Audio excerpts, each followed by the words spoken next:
This is Abe Friedtanzer from Awards Buzz, and I'm very excited to be speaking with Shazad Latif about Magpie. How are you today? I'm good. How you doing? Good, good. I've had a chance to talk to others involved with the film, and I've mentioned that I saw this at my last day of South by Southwest, which was a lot of fun. But I had also been away from my wife and infant for 9 days. And while I said to myself, there's no way I'm anywhere near as bad as Ben, I don't feel great about myself, and it's probably good time to go home. So that was an unintended Touch the effect, nerve. I think, of the film that I was able to really internalize. It's weird playing a horrible person. It's not good for the brain to do that often. Well, were you able to find anything you could relate to about him to sort of humanize him? Well, that's the thing. Yeah, I mean, yeah, he's basically almost a villain, but you have to find the justifications and reasons for what he's doing. So obviously, we built that up in the backstory, and he feels that he's going to get everything he needs from this shiny new thing, this woman, and that's the sort of world he wants to be in, and he sort of justifies it to himself that it's okay, and sort of forgets about his past behaviors. But I mean, there are elements of goodness. He can be a good father at times. He has an interesting relationship. You can see that there was once something there between them, but um, in the end, it goes wrong. Well, Tom, when he talks about writing the script, said that he's, started as late as possible. So you don't get to see the good moments with Ben and Annette, when things were happy, when they got married, decided to have a second child, etc. And instead, we're just seeing this part where he is so resentful of her, which is an interesting dynamic because she's very lonely and isolated at home. And he gets to go to this flashy, set all day. And then not even that, then he gets to just, think about another woman the whole time. So it's definitely an interesting dynamic, but we only see like the really negative part of it. Yeah, I think Tom Bateman, who wrote the script, he mentioned that it's one of those script writing things that you join the story as late as possible. Yeah, so it's we're seeing all the dark moments, and it's yeah. I mean, I suppose yeah. I mean, it would have been it's nice to imagine what it once would have been like, but yeah, we're joining the story when we join the story. So yeah. What is it like, having an actor like Tom take his first crack at a script? Anything you noticed that was familiar to you as someone who's mostly in front of the screen? I mean, he's such an intelligent man, intelligent person anyway. But yeah, I mean, he just cracked it out. He was like, "Oh yeah, I just wrote the script," and he sent it over, and I was like, "Oh," and it was amazing, and it was so tight and taut, and everything about it just it flowed, and it's just you just have to take your hat off and be very impressed by what he's done.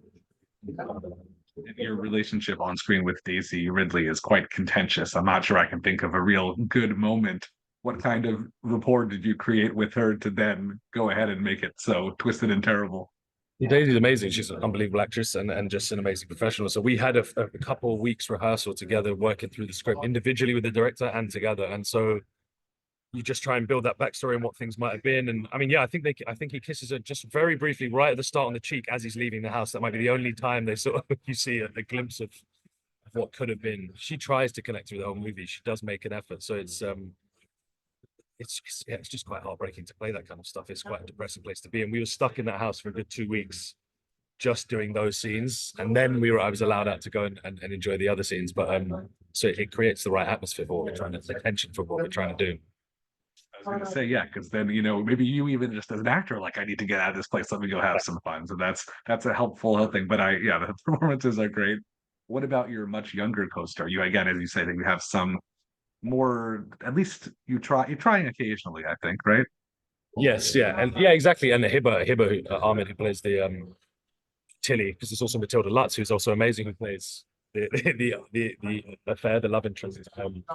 Um, but yeah, they were both unbelievable to work with, and both just such different energy. All three of them are such different energies. And she's just when you see a child actor, and you're like, you're so good, and you're way better than me at acting, and it's so annoying.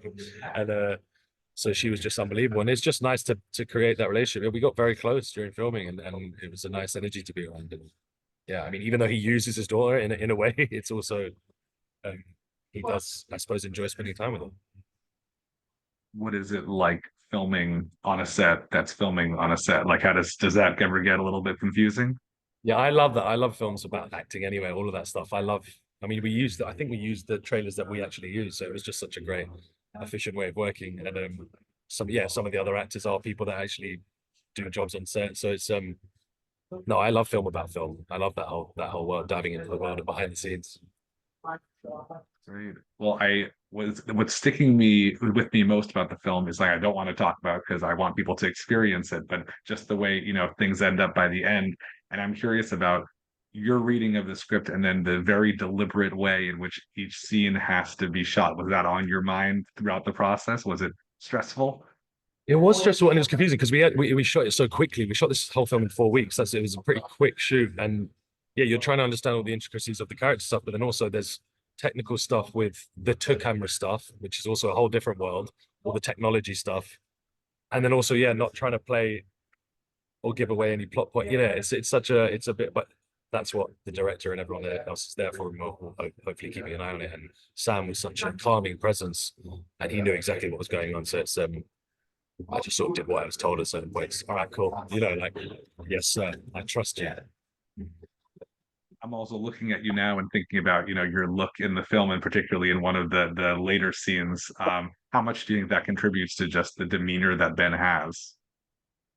In what terms do you mean in The hair and just the way just the way he dresses and the I mean, yeah, hair. for me, it was because I'd come back from doing a job in Australia, and I think I was supposed to have kept the hair, so I was sort of worried about that. But then it sort of worked as a sort of down and out writer. It was almost for me, it was like a homage to The Shining because there's a shot where I'm staring out the window, and I was like, okay, this is that moment where he's just sort of losing it a bit, and I just like that sort of scragginess about him. So he tries to, and then he can neaten himself up when he goes to visit the set, and so it's just quite a nice contrast.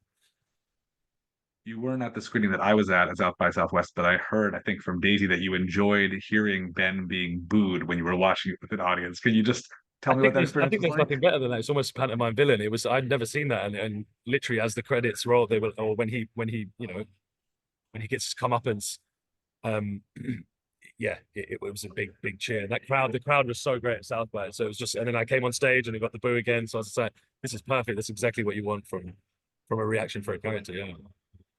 Have you received any interesting or surprising readings of Ben as a character that just you didn't expect?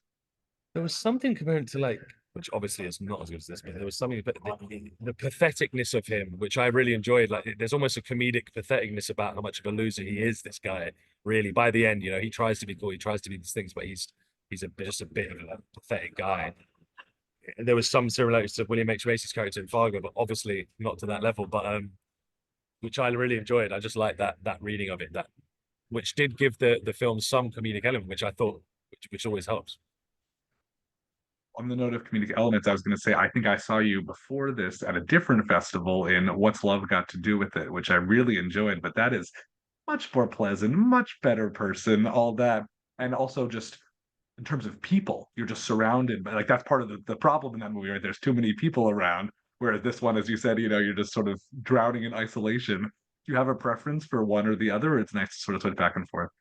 It's whatever the project is, and I suppose whatever you're doing in your life at that moment, it sort of just ends up being what it is. It's funny how art just does end up imitating what's happening. And I'd come back from a job with loads of people, yeah, and it was just us. And it was close to my brother's house, so I ended up staying there. So it's nice to just keep switching up, and there's different people, different energies. That's the joy of this job, really. Um, yeah, even if it's stressful or emotional or whatever, it's just part of this brilliant thing of just different environments you get put in. It's great. I had a lot of fun with that film, and I didn't hear much about it afterwards, and I guess it did get a release, but I wish there were bigger things for that movie because it was especially with Lily, it's so much fun. Yeah. Again, yeah, arranged marriage, rom com. Didn't expect that, with a mate. Well, I know that you have some other exciting projects coming up. Is there anything that you can preview or share? Yeah, we got so next week in Amazon UK, we got Nautilus coming out, which is Captain Nemo origin story, Jules Verne, East India Company, swashbuckling, fighting the British. So that's yeah, and I think it's AMC mid next year. So yeah, bit of wait time on that, but yeah. And there is another project, but I'm not allowed to speak about it yet, but I'm very excited about it. Well, for Nautilus, what kind of main character can we expect? I know the overarching story, but is this a Ben or not so much? In Nautilus, Yeah. he's a classic stubborn leader of men, pirate-y type, swashbuckling, stealing a submarine, action adventure, sword fighting, that kind of thing. Yeah, more of the action hero kind of guy. not a Ben. Ben couldn't steal a submarine. He would say he could, but he would never be able to Then do it. I had a bit of a dad bod at that time, so yeah, I was a bit more fit during all this. Yeah, yeah. Is there anything you haven't done in your career that you feel like you'd really like to try, like a genre or type of role? I mean, I love. I'm a big movie, but I love all the genre. I want to do it all really. I want to just try my hand at anything. I mean, yeah. So we've done. Didn't think I'd be doing water piratey swashbuckling stuff to family dramas to rom coms. I just want to do it all. Yeah, yeah. Well, this is a word buzz, so we always like to talk about if you've seen something, a film or performance show recently that has struck you as particularly awards worthy. I mean, I watched The Substance. It's just great to see Demi Moore back again. I just was so happy about that, and it was sort of like Death Becomes Her on crack, and it was just like I just loved I just love Demi Moore movies, so it's nice to have her back. I'm trying to think what else I watched recently. Watched Blink twice. What else did I watch? Uh, I can't remember. That's the one I'm thinking. That's one coming to mind. Yeah, And I would say that Ben would take the substance if someone else told him to, but I think his ego is too big to think that he needs the substance. Is that a fair exactly. assessment? Exactly. That's a very fair assessment. Yeah, yeah. It's important. I don't do this in all my interviews where everything just comes back to the terrible character, but I think Ben just there's something so immortal about him. So yeah.